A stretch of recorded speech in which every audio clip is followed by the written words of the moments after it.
Let us discuss closed circulatory system of fishes. Fishes have two-chambered heart. The heart has two chamber. One is auricle, another is ventricle. Auricle is the receiving chamber. It receives blood. And ventricle is the pumping chamber. It means it will pump blood from the heart. Now fishes have gills. These gills absorb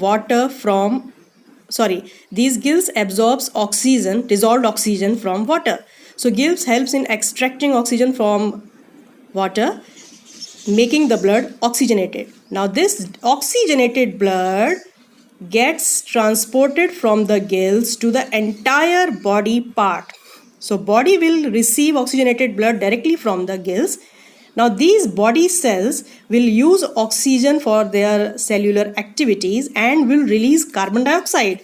So this body cell will get oxygen from oxygenated blood and they will give out carbon dioxide after their cellular activities. Now this carbon dioxide will again be transported by the blood, and that blood containing carbon dioxide will be called deoxygenated blood.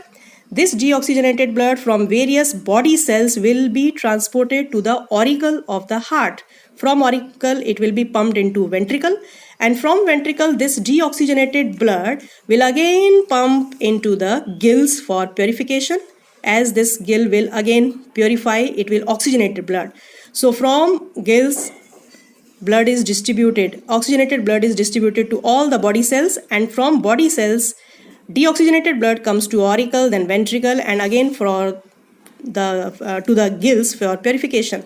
So in this entire passage of blood is circulating only once through this heart, and so we can say that fish have single circulation of blood, and it has two chambered heart, one auricle, one ventricle.